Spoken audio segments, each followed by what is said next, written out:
నమస్తే, welcome to real story. ఆమె సినీ కరడే అతని వల, ఒంటరి బతుకుపైనే తుంటరి గాలం. మేకప్ హామీతో ప్యాకప్ ఎలా చేశాడు? మంత్రోచ్చరణల పూజారి కుతంత్రమేంటి? అప్సరా కుటుంబానికి న్యాయం దక్కిందా?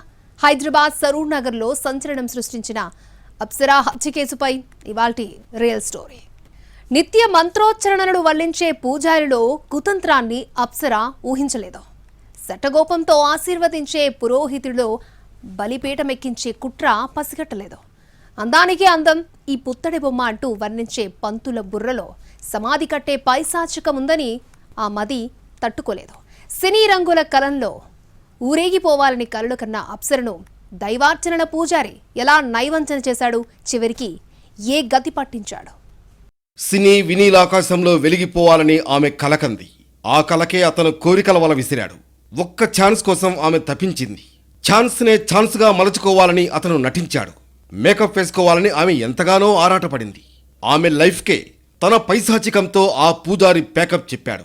కాని ఎన్ని పన్నాగాలు పన్నినా చేసిన పాపం ఊరికే పోదు. ఈ భయానక హత్య కేసులోనూ పోలేదు. దాదాపు 2 ఏళ్ల విచారణ తర్వాత న్యాయస్థానం దోషిగా తేల్చింది. యావజ్జీవ కారాగార శిక్ష వేసింది.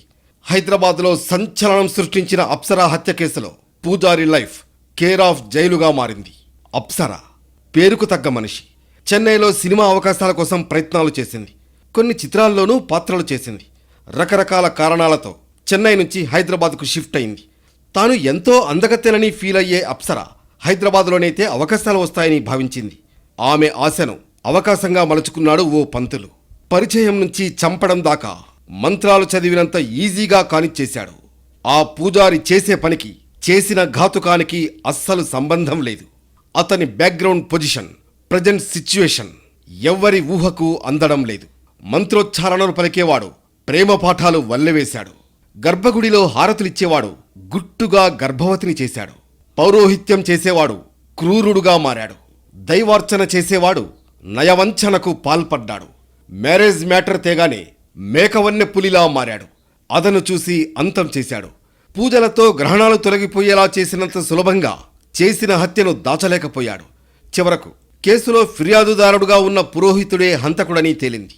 హైదరాబాద్లో సంచలనం రేపిన అప్సరా హత్య కేసులో సాయికృష్ణను దోషిగా తేల్చింది రంగారెడ్డి జిల్లా కోర్టు. అతనికి శిక్ష కూడా ఖరారు చేసింది. 2023లో సంచలనం రేపిన యువతి అప్సరా హత్య కేసులో నిందితుడు పూజారి సాయికృష్ణకు జీవిత ఖైదు విధించింది రంగారెడ్డి జిల్లా కోర్టు. సాక్ష్యాలు తారుమారు చేసినందుకు మరో 7 సంవత్సరాలు అదనపు జైలు శిక్ష వేసింది. దాదాపు ఒక 38 మంది సాక్షుల్ని పోలీసులు విచారించడం జరిగింది. మేము దాంట్లో నుండి దాదాపు 28 మంది విట్నెస్లను ఇవాళ కోర్టులో ప్రొడ్యూస్ చేయడం జరిగింది. చాలా పకడ్బందీగా సాంకేతిక పరమైనటువంటి సాక్ష్యాలను, ఎఫ్ఎస్ఎల్ రిపోర్ట్స్ను, మొబైల్ డాటాకు సంబంధించింది లొకేషన్ డాటాను కూడా ట్రేస్ అవుట్ చేసి కోర్టులో ప్రొడ్యూస్ చేయడం జరిగింది. ప్రాసిక్యూషన్ ప్రవేశపెట్టినటువంటి సాక్ష్యాలను పరిశీలించినటువంటి న్యాయస్థానం ఇవాళ లైఫ్ కన్విక్షన్ ఇవ్వడం జరిగింది. అదేవిధంగా సాక్ష్యాలను తారుమారు చేసి హత్య చేసిన తర్వాత సాక్ష్యాలను తారుమారు చేయడానికి ప్రయత్నించినందుకు 7 years పనిష్మెంట్ ఇవ్వడం జరిగింది. బాధితురాలకి 10 లక్షల రూపాయల నష్టపరిహారం కూడా ఇవాళ జడ్జిమెంట్ లో పేర్కొనడం జరిగింది. ఇతడే వెంకట సాయికృష్ణ. హైదరాబాద్ సరూర్ నగర్లోని ఓ ఆలయంలో పూజారి.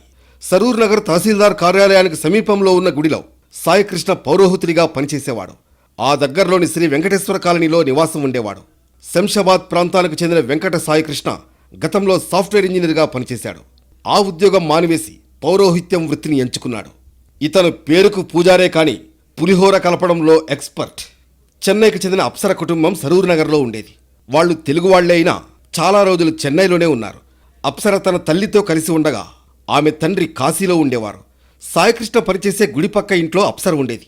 దైవభక్తి ఎక్కువగా ఉండడంతో తరచూ ఆలయాలకు వెళ్లేది. ఆ క్రమంలోనే 2022లో బంగారు మైసమ్మ గుడిలో అప్సరతో సాయికృష్ణకు పరిచయం ఏర్పడింది. ఈ పరిచయం వివాహేతర సంబంధానికి దారితీసింది. అప్పటికే సాయికృష్ణకు పెళ్లై 2 పిల్లలు. అలాగే అప్సర భర్తకు విడాకులిచ్చి ఒంటరిగా ఉంది. చెన్నైకి చెందిన అప్సర కుటుంబం సినిమా అవకాశాల కోసం హైదరాబాద్కు వలస వచ్చింది. అప్సరకు నటిగా అవకాశాలిప్పిస్తానని సాయికృష్ణ నమ్మించాడు. ఆమెకు మాయమాటలు చెప్పి బుట్టలో వేసుకున్నాడు.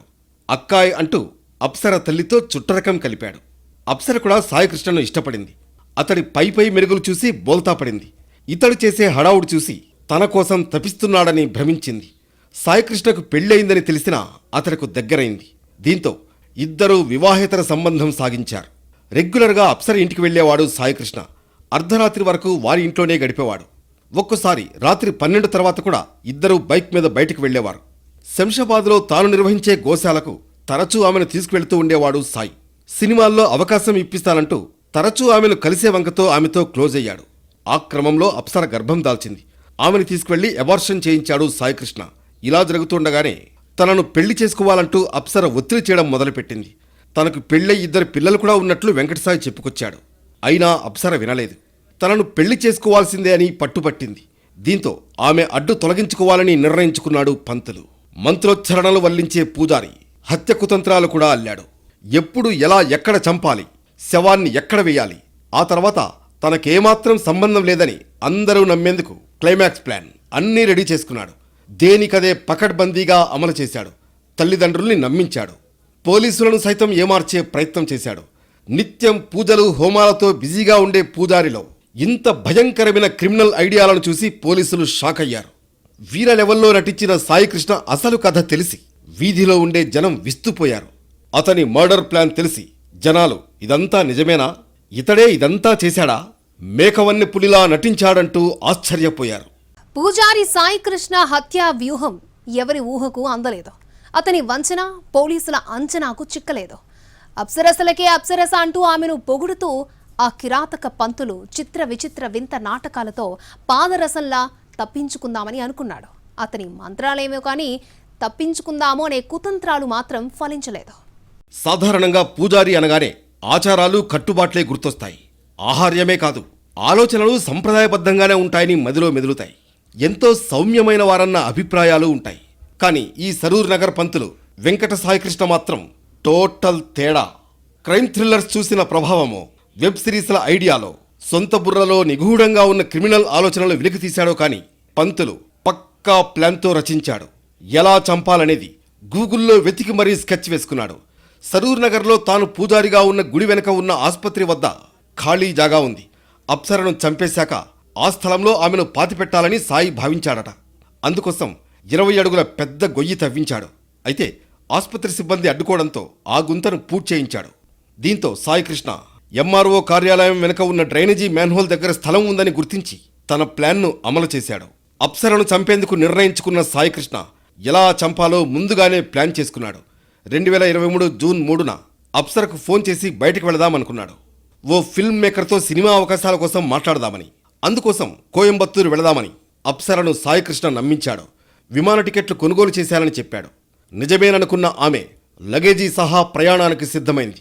కొంత దూరం ప్రయాణించాక విమాన టికెట్లు బుక్ చేయలేదని చెప్పాడు. సరదాగా గోశాలలో గడుపుదామని నమ్మించాడు.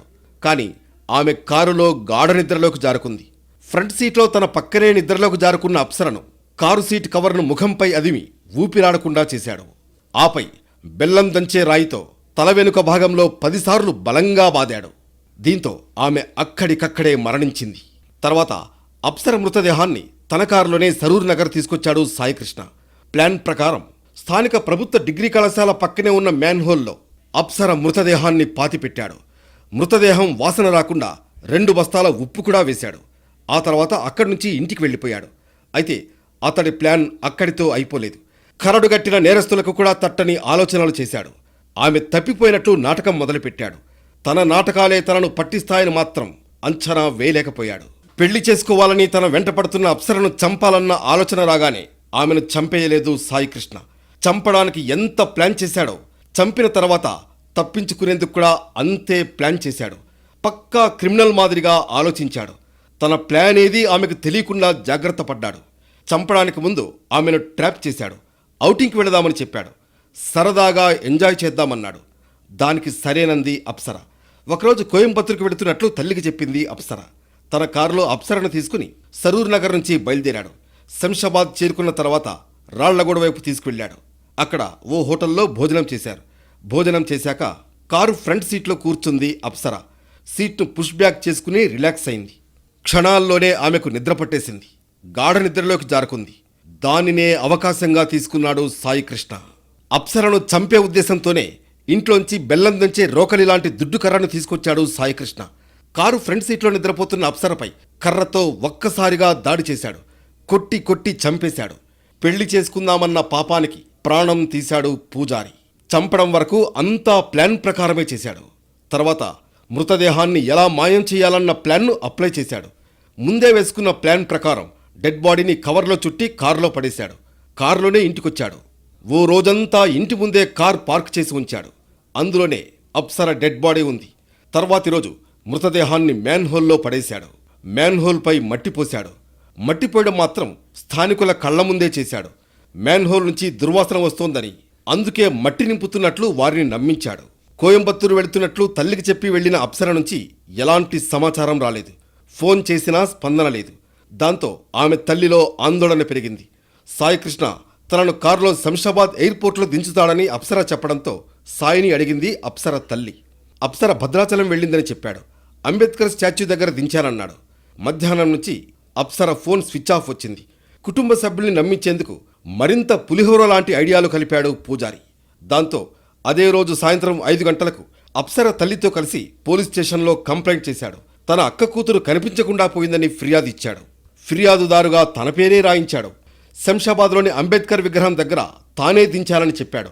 తనే కంప్లైంట్ ఇవ్వడంతో ఇక తనను నిందితుడిగా ఎవరూ ఆలోచన చేయరని లెక్కలేశాడు. మిస్సింగ్ కేసు నమోదు చేసి దర్యాప్తు చేపట్టిన పోలీసులకు ఎక్కడో తేడా కొడుతోందన్న అనుమానాలు కలిగాయి. అప్సర ఫోన్ కాల్ డేటా తీశారు పోలీసులు. సీసీ కెమెరా ఫుటేజీలు కూడా సేకరించారు. ఆమె చివరిసారిగా ఉన్న ఫోన్ లొకేషన్ను కూడా పరిశీలించారు. అనూహ్యంగా అదే చోట సాయికృష్ణ ఫోన్ లొకేషన్ కూడా ట్రేస్ అయింది. ఇదే మిస్సింగ్ కేసులో ట్విస్ట్గా మారింది పోలీసులకు. దీంతో మరిన్ని కోణాల్లో ఇన్వెస్టిగేషన్ను పరుగులు పెట్టించారు. అప్సర తప్పిపోయినట్టు నాటకమాడాడు. కానీ ఆ నాటకాలే తనను పట్టిస్తాయని మాత్రం పసిగట్టలేకపోయాడు. అతను పెట్టిన మిస్సింగ్ కేసు అతన్నే ఎలా పట్టించింది? పక్కా ప్రణాళికతో అప్సరను హత్య చేసిన సాయికృష్ణ ఆధారాలు లేకుండా చేయడానికి చాలా కష్టపడ్డాడు. జూన్ 3న ఆమెను మర్డర్ చేశాడు. 4న మృతదేహాన్ని మ్యాన్హోల్లో పడేశాడు. 5న టిప్పర్లతో మట్టి ఇసుకను తెప్పించి మ్యాన్హోల్పై పోయించాడు. 6న కొంతమంది కూలీలను పిలిపించి మ్యాన్హోల్ను పూర్తిగా మూసేయించాడు. కానీ అతడి ప్లాన్స్ అన్నీ బెడిసికొట్టాయి. అతనిచ్చిన కంప్లైంటే అతడిని పట్టించింది. తాను ఇచ్చిన కంప్లైంట్లో అప్సర భద్రాచలం వెళ్ళిందన్నాడు. అతనితో పాటే పోలీస్ స్టేషన్కు వచ్చిన అప్సర తల్లి తన కూతురు కోయంబత్తూరు వెళ్ళిందని చెప్పింది. ఇద్దరి స్టేట్మెంట్స్లో కాంట్రాడిక్షన్ ఉండడంతో సగం కేసు అక్కడే సాల్వ్ అయింది. మిగతా సమాచారం సేకరించడానికి పోలీసులు పెద్దగా కష్టపడాల్సిన అవసరం లేకుండా పోయింది. తమదైన శైలిలో పూజారిని విచారించేసరికి మొత్తం కక్కేశాడు. తానే హత్య చేశానని చెప్పాడు. మృతదేహాన్ని ఏం చేశాడో వివరించాడు. తర్వాత సీన్ రీకన్స్ట్రక్షన్ చేసిన పోలీసులు పకడ్బందీగా కేసును ఫైల్ చేశారు. తమ మధ్య బంధాన్ని వివాహంతో బలంగా మార్చుకోవాలని అనుకుంది అప్సర. ఈ క్రమంలో తనను పెళ్లి చేసుకోవాలని సాయికృష్ణపై ఒత్తిడి చేసింది. అయితే మళ్లీ పెళ్లి చేసుకుంటే పరువు పోతుందని, రెండోసారి దాల్చిన గర్భం తన వల్ల వచ్చింది కాదని సాయికృష్ణ అనుమానించాడు. పైగా ఆమె ఇతరులతోనూ చనువుగా ఉండటాన్ని జీర్ణించుకోలేకపోయాడు. ప్రధానంగా పరువు కోసం పాకులాటలో ఆమెను ఎలాగైనా వదిలించుకోవాలని సాయికృష్ణ గట్టిగా నిర్ణయించుకున్నాడు. ఈ క్రమంలో 4 సార్లు ఆమెపై హత్యాయత్నం చేసి విఫలమయ్యాడు. చివరకు 5వసారి అప్సరను శంషాబాద్ సుల్తాన్పల్లిలో హత్య చేసి మ్యాన్హోల్లో పడేశాడు సాయికృష్ణ. హత్యను దాచేందుకు ప్రయత్నించిన సాయికృష్ణ చివరకు పోలీసులకు చిక్కి కటకటాల్లో ఊచలు లెక్కబెట్టాడు. అయితే ఈ కేసును సీరియస్గా తీసుకున్న పోలీసులు Sai cell phone signals, CC camera దృశ్యాల ఆధారంగా దర్యాప్తు చేయగా సాయికృష్ణే అసలు నిందితుడని పోలీసులు తేల్చారు. అనంతరం సాయికృష్ణను అదుపులోకి తీసుకుని విచారించగా జరిగిన విషయమంతా చెప్పాడు. మరోవైపు మ్యాన్హోల్లో ఉన్న మృతదేహాన్ని గుర్తించి వెలికితీశారు. అయితే ఈ కేసులో అన్ని ఆధారాలు సమర్పించిన పోలీసులు నిందితుడు సాయికృష్ణకు శిక్ష పడేలా చేశారు.